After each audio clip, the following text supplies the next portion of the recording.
Então, senhoras e senhores, vamos lá para mais uma aula aqui do nosso terceiro bimestre. Já estamos aí na penúltima aula do nosso terceiro bimestre. Nós vamos então trabalhar o capítulo 9, genética pós-Mendel, a genética que veio depois do Mendel. Não vamos trabalhar hoje um pouquinho da genética pós-Mendel, da introdução, pleiotropia e interação gênica lá das páginas 178 até a página 181. E ao final, então, vocês serão capazes de resolver a questão 2 e 3 da página 196 lá no caderno de atividades. Então, o que seria a genética pós-Mendel? Senhores, o Mendel ele foi injustiçado, como já falado aqui em muitas outras aulas, né? O trabalho de Mendel ele só foi descoberto 20 anos depois da morte de Mendel. Então, ninguém conseguia reconhecer Mendel como um ícone ali da ciência, como um brilhante cientista que desenvolveu os processos da genética. Então, ele só foi descoberto quando começou a estudar a divisão celular. E aí começou a se desvendar algumas coisas que ocorriam nas células. E aí, então, que se percebeu que tais fatores eram responsáveis pela hereditariedade, eles estavam relacionados aos cromossomos, que eram transmitidos para os gametas através da divisão celular. Então, só em 1990 que os cientistas trabalharam com esse experimento sobre a hereditariedade e eles vieram então a conhecer os registros que Mendel havia feito e que permitia explicar o que eles já estavam ali observando. Então ele tornou-se então daí em diante conhecido no mundo científico como o pai da genética, como até hoje é, infelizmente depois da sua morte. Surgiram também experimentos que tinham resultados de cruzamentos, que ampliou um pouquinho os conhecimentos sobre aqueles mecanismos da herança.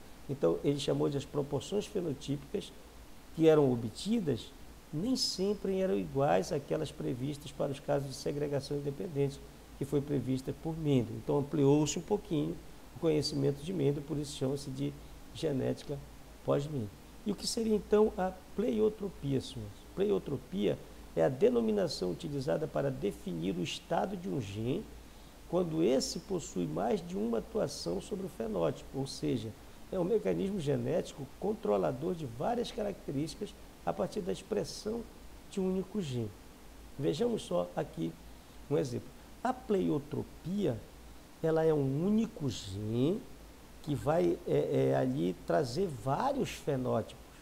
Só um gene, não é vários genes trazendo vários fenótipos, não. É um gene só, a presença daquele gene, ela traz vários fenótipos. Então, esses processos pleiotrópicos, ele ocorre com frequência nas espécies. Contudo, para facilitar a compreensão, não é mencionado didaticamente, sendo que cada genótipo é estudado de forma isolada.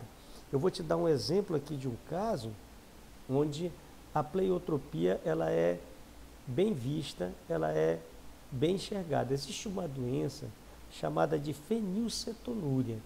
Essa doença ela é uma doença causada por um cromossomo autossômico recessivo, ou seja, tem que ter o azínio para se manifestar. Se a pessoa tem só o azão, não se manifesta. Se a pessoa tem o azínio, ela se manifesta. O que é que esse cromossomo, esse gene significa? Ele impede a produção de uma enzima que quebraria o aminoácido. Esse aminoácido seria a fenilalanina, que seria quebrado em tirosina. Como ele não é quebrado, esse aminoácido acumula no corpo. Esse acúmulo dele pode se tornar tóxico no corpo. E aí quem tem esse aminoácido em excesso tem o que eu chamo de fenilcetonúria. E só a presença deste gene, ele desencadeia vários tipos de fenótipos na pessoa portadora de fenilcetonúria, como por exemplo, déficit cognitivo, atraso no desenvolvimento psicomotor, que é aquele controle de movimentos que você tem para escrever, para ficar em pé, para se posicionar, então ele te dá um atraso nesse desenvolvimento psicomotor.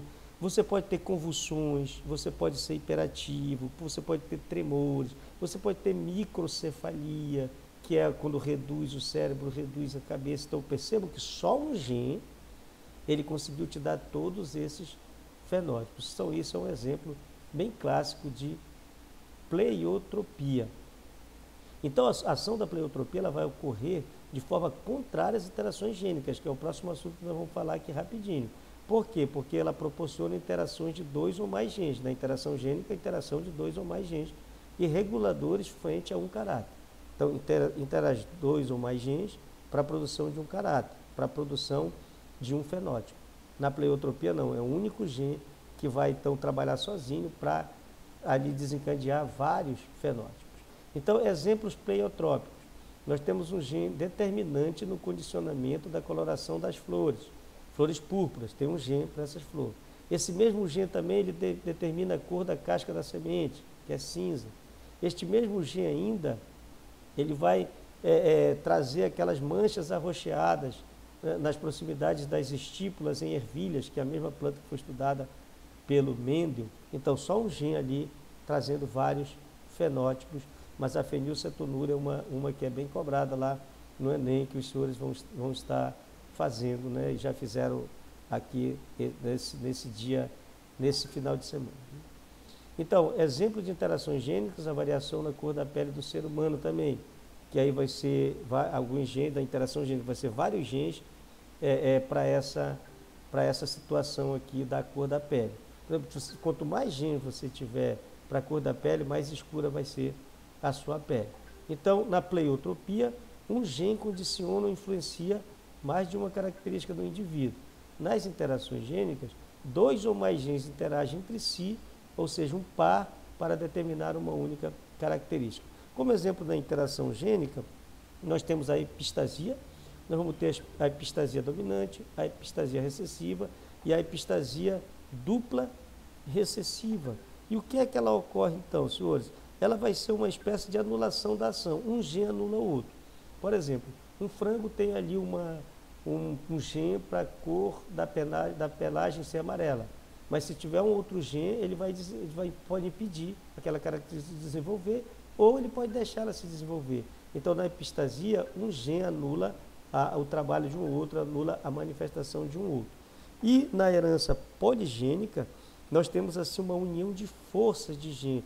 Vários genes então interagem entre si, esses genes então se unem, esses genes eles somam os seus esforços para uma única característica, que foi o caso ali da pele, da cor da pele que nós falamos agora há pouco.